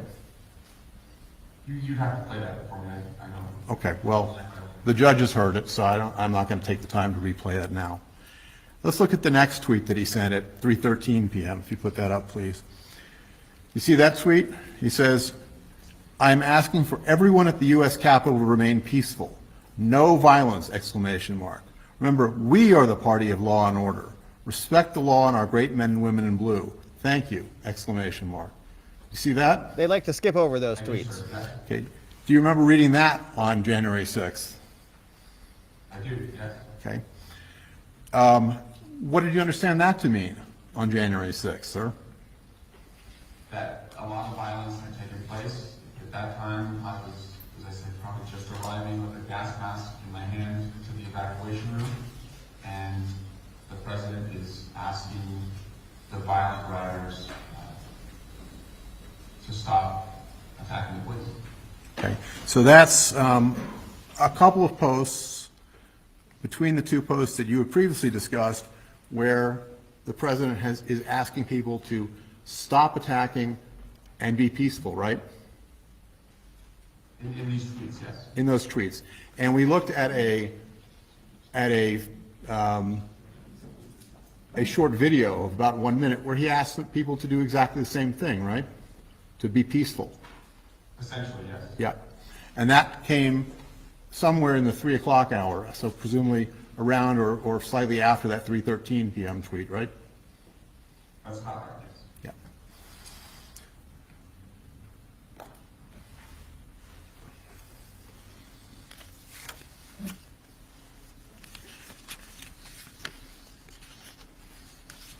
I'm done with that document, thank you.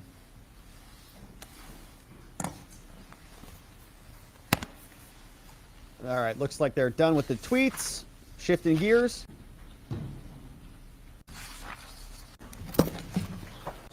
Okay, redirect.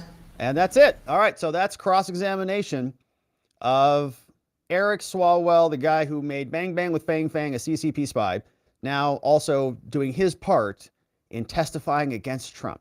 So that hearing is a big problem, and it's going to continue on the rest of this week. We're going to continue to follow it, my friends, because I think this judge really has a desire to keep him off the ballot. And we've seen that in the many motions to dismiss that she's denied, and this trial has happened very quickly. And so we'll continue to follow. I hope you join us as we do. Thank you for subscribing. Thank you for sharing this video with a friend or family member, and for going to robertgovea.com to sign up for our daily newsletter. In case you miss anything here on this channel, it'll get delivered right to your inbox so you never miss a thing. And we'll look forward to seeing you on the next one. All right, my friends. Well, that's going to be it for us on the day, man. It was busy. We have a Colorado judge refusing to recuse herself, even though she made an anti-insurrection donation. We've got the Trump family that has been ordered to appear and testify, because they're not only going after Trump himself, they're going after his family, they're going after everybody, anybody even in orbit, lawyers, voters, everybody, all of us. And then Donald Trump got gagged again, because the last thing that they want is for him to speak out about the corruption and the onslaught that is being brought by the government. So a lot of troubling stories today, indeed, but I still have hope, my friends, that this disgusting behavior that we're witnessing all around this country is going to come back to bite them in the butt. I think that they're playing with forces here that they don't even know what they're playing with, and there will be repercussions politically for it. And I think that Trump gets stronger and stronger every time they do it. And I think that the more and more people know about it, the more and more people will respond and support him, because they cannot stand bullies, cheaters, and unfair politicians in this country. And so that's why I'm so grateful that you share the work that we do here so more people can see it and wake up to what is actually happening. But now, my friends, it is time to hear from you. A couple of very generous super chats and donos came in. I'm grateful for those. Thank you for supporting us. After we're done, we are going over to watchingthewatchers.locals.com for our members only after party. We'd love to see you there. We do members only streams in the morning, 6 days a week. We do after parties the same, and we'll see you over there. But starting us off today is Cremadella. Cremadela's here saying, what's up, Cremadella? And I know you just joined on Locals. We're grateful to have you. Here's what you say. You said, here's the best J6 source, stophate.com/January 6. On X, it's at help stop hate, at help stop hate. Owner is reviewing all the J6 evidence for J6 defense lawyers. Very convenient categories, ascending order by date. All J6 evidence came out of the J6 trials, which we covered several of those here, including the Proud Boys. The government conspiracy to incite a riot has such strong evidence, it's astronomical odds that it's not reality. At least 88 CHSs and 20 federal agents have been identified. One of the agents, red-faced MAGA, was handing out weapons to protesters. Unbelievable. Yeah, so the numbers that I've definitely seen in court filings were 50, and that was back during the Proud Boys trial. They had identified 50 HSI, Homeland Security Intelligence people, not actually FBI agents. And CHSs, we had, people picking up Enrique Tarrio the day before, this all went down.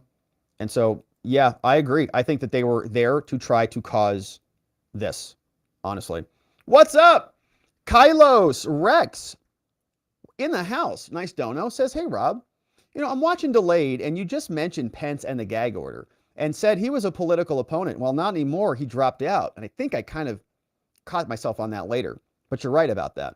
And it made me think, did Pence unexpectedly drop so he can be covered by it? It's very curious, Kylos. I don't know what benefits that would be for Mike Pence other than, maybe he turns into a witness, but he already could have been a witness. So I think, if Mike Pence, I think he's more covered now than not. The original order had a carve out for Mike Pence and his political opponents. So I don't know what he would gain from that, though. Does he not want to be targeted by Trump so that he doesn't get harassed, I guess? Is he facing an onslaught of harassment from Trump and he wants to get under the protective order to stop Trump from speaking? I don't know, but it does, it does beg the question, Mike Pence is now a free agent. Mike Pence, I think, had some incentive not to turn on Trump when he was running because that was one of his biggest weak points, was that he did, January 6th was not his highlight. So if Pence turned on Trump, I think that would harm his political career even more. But now that he doesn't care about a political career or the presidency or even really being involved in it, it sounds like, he's much more of a free agent, and that's a little bit more concerning. So maybe that is why. Kylos Rex in the house. Thank you for the nice dono, and thanks for being here with a great question. We got this one from Knox Bierman. What's up, Knox? Says, just got here. Happy Monday, all. Colorado judge should be recused on her bad hair alone. Yeah, we had an interesting prediction this morning on our members stream. We saw her come out, and we had a political prognostication about what her disposition was going to be like. And then the first thing opened up with her recusal comment. It's how the whole day opened. So the hair sometimes will tell you exactly what's going on with someone. NY says the judge has no basis to even adjudicate an insurrection. There is no process in the Constitution to do this. It's as if Trump is being tried in absentia. I don't even really know what is going on. It's like a full January 6th trial.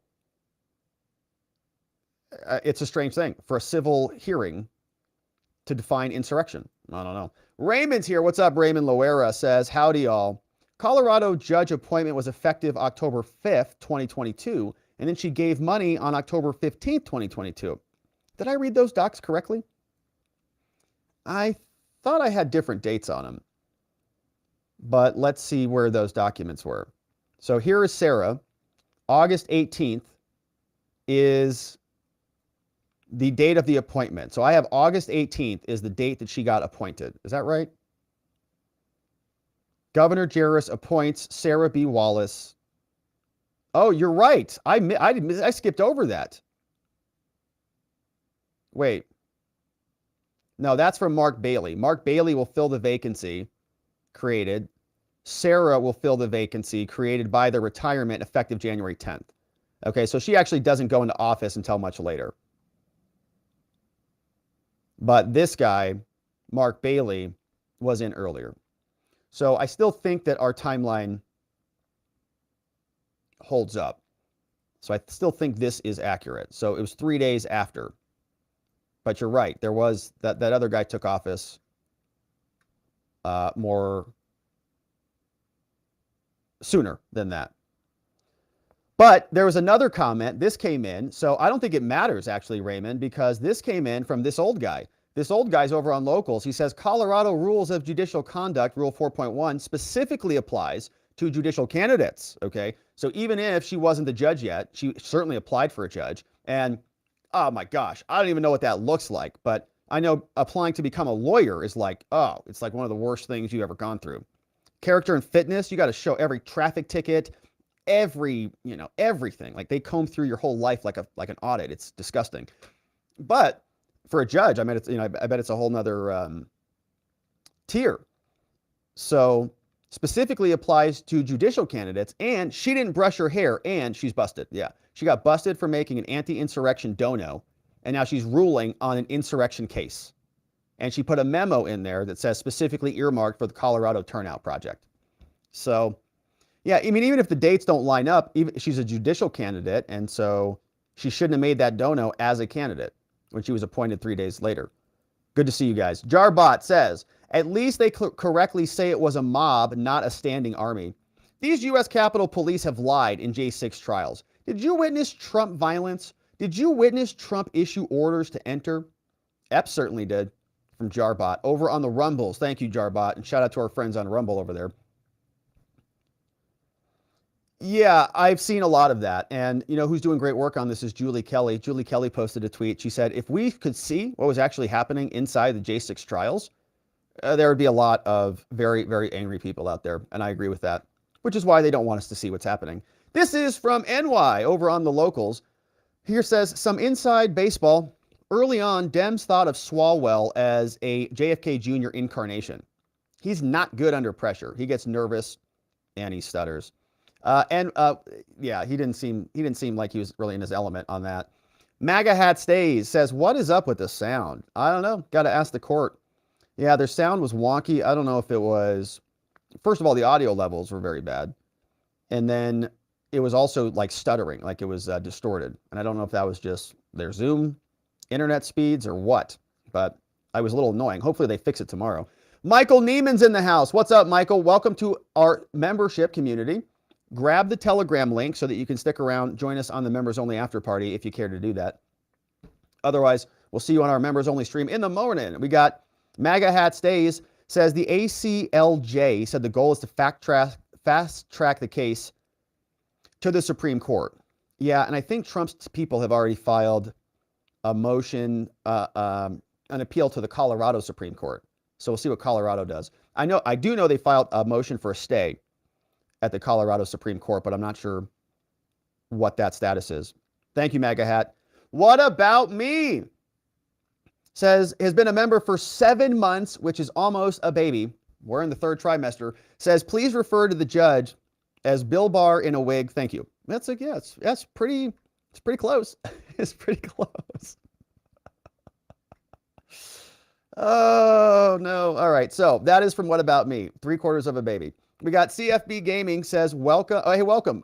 Welcome as another supporter. CFB Gaming in the house. We got some new members in the house. Good to see you, CFB. Looking forward to seeing you on the member streams. We got this one from MAGA Hat. Says, with all these trials, exculpatory evidence, new witnesses, evidence of illegal votes, etc., have any of these people considered this? Public opinion has already shifted about J6 and a stolen election, where a majority believe J6 was a setup and the election was problematic. I don't know about those numbers or those polls, but I know it's a lot different than it was a year ago, and it's going to be a lot different, I think, a year from now than it is today. I think more and more people are recognizing what's happening, and they're not trusting what our institutions are telling us. MAGA Hat Stays says, I think they blackmailed Pence with classified documents and whatever else they found at his home. And that's why he dropped out? Yeah, I don't know. Could have been he was like at 1% in the polls too. Rocky Water, what's up? Says, thanks as always. Great show. Though today's was yet another grump-inducing one, but I find myself grumpy a lot these years. Anywho, comment. I think we're beyond political repercussions needed to remedy these judicial ills. Some judges must be judged, and very soon. The judicial swamp is one of the roots of all of this, in my humble opinion, of course. I agree. You know, there's a big concept, I think Mark Levin wrote a book about it called Men in Robes or something, right? And he chronicled how judges can be elected. The removal process is judges can be elected, they can be appointed. The removal process is very hard, difficult to ascertain, to take them off.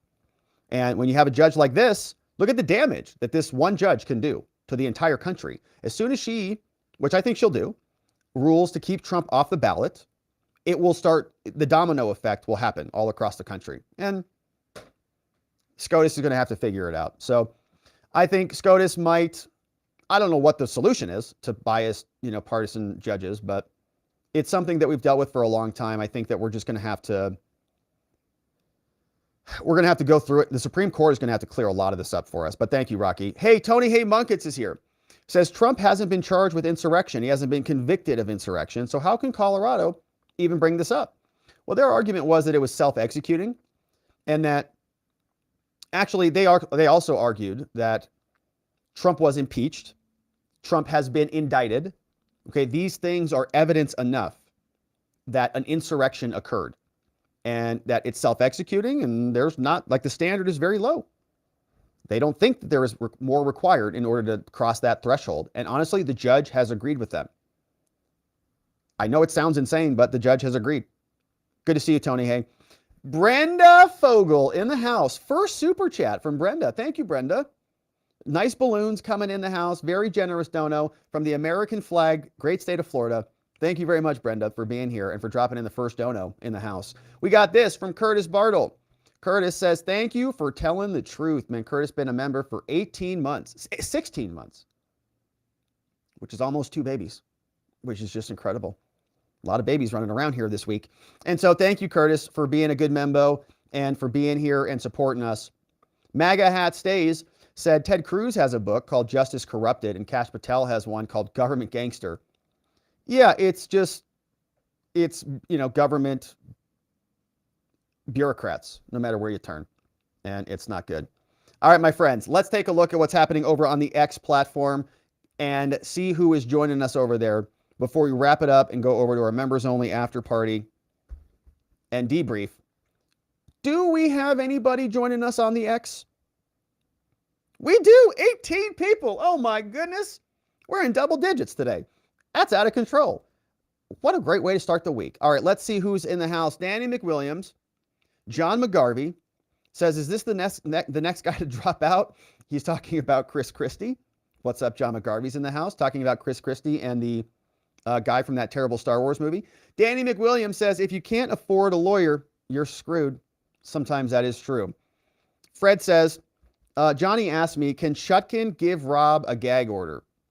Well, no, and I disavow any orders from Trump. Like, Trump is not communicating, directing us in any way, which is why we have total freedom to call Jack Smith and his prosecutors a bunch of deranged thugs. Do something, Chutkan. All right, we got Danny's here. Says lawyers need to write Congress about this. Only they can explain that what these judges are doing. Why have they not done it?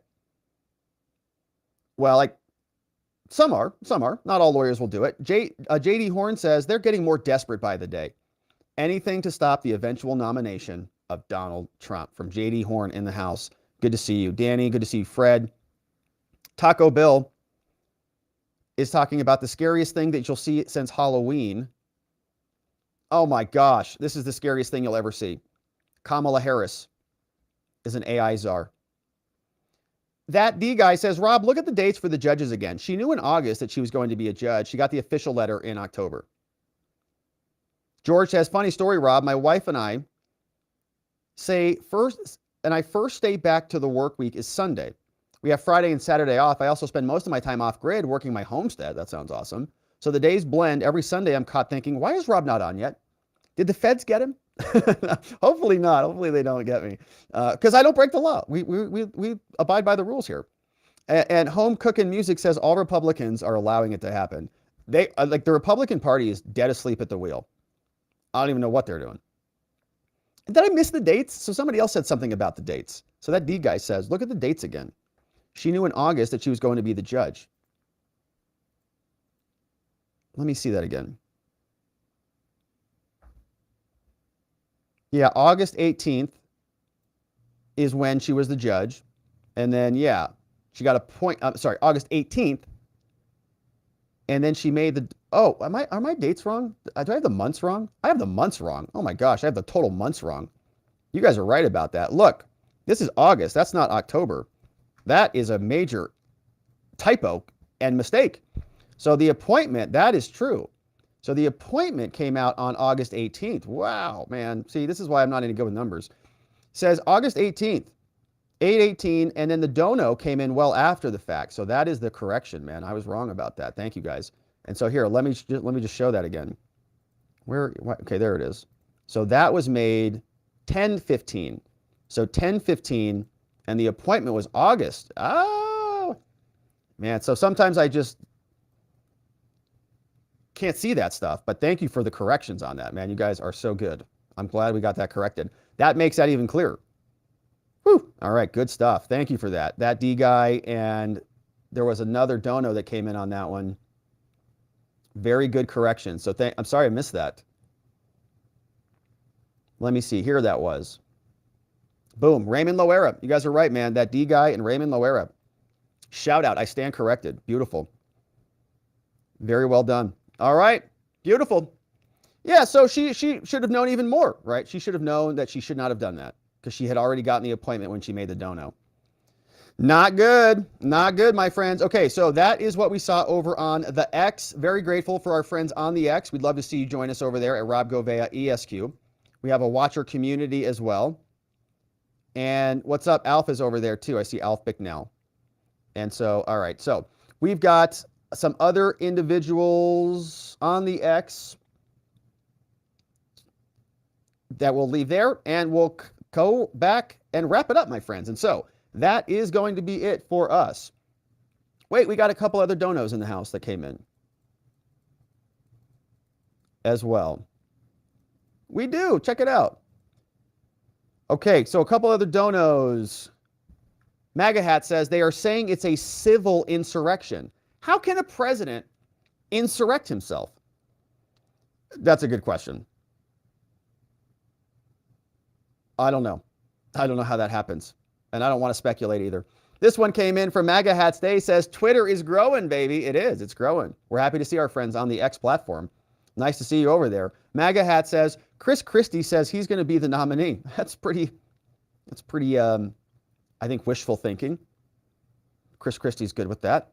And those are from MAGA Hat Stays. Thank you for those, MAGA Hat. And Jones Edna became a supporter over on the YouTubes. Nice to see you, Jones. We'll see you tomorrow for our members-only stream in the morning. Deep Sea Miner says, thanks, Rob. You know why. Thank you, Deep Sea Miner. Do I? I think I do. Thank you, Deep Sea Miner. I appreciate it. NY says, the rules say judicial applicant. So what happens now? Someone has to file an ethics complaint? Well, I mean, I don't, who are they going to complain to? The state bar that also hates Trump? They're going to say, well, it was a mistake. And she's in the middle of a trial. What's the bar going to do about it? Probably nothing. But I get your point, NY. It'd be curious if other lawyers did that in Colorado, but I don't have a lot of optimism that the state bar is going to do anything about it. And really the issue is that she should have recused herself if she is donating to anti-insurrection causes. Pretty simple. But no, she says, I don't even remember it. Have no idea where it came from. Okay, Judge, if you say so. If you say so. So, all right, my friends, that is it for us. Thank you for those very generous donos. We are going to go head on over to watchingthewatchers.locals.com for our members only after party. We'd love to see you there. We also do Saturday shows as well. And so that's where we're headed. We want to thank the mods and the meme smiths for modding down the fort for us. And Donut Mind Me in the house, modding away, clipping for us. Thank you, Donut. We've got Dog Digger, Janek, we got John Allen, Zach Nichols, Beyond Geo, Zulu, Ronnie Cole, Playing Hooky, Just Cause, K Bean, and of course our friend Vantika's Prime, modding down the fort for us. Shout out to our meme smiths, Geegum Geegum, Nathan, N810, and of course our friend Sleepy Dogley over on the X. But my friends, that is it for us on the day. Members, stick around. We are going to be going over to our members only after party here in a short, quick minute. But that is going to be it for us on the day. We'll be back here tomorrow. There's going to be a lot more trial activity in Colorado, in New York, and we'll see what else is happening. And so I do, my friends, hope to see you right back here so that together, with your help, we can shine that big, beautiful spotlight of accountability and transparency down upon our system with the hope of finding justice. Make it a beautiful night, my friends. Sleep very well. I'll see you right back here in the morning. Bye-bye.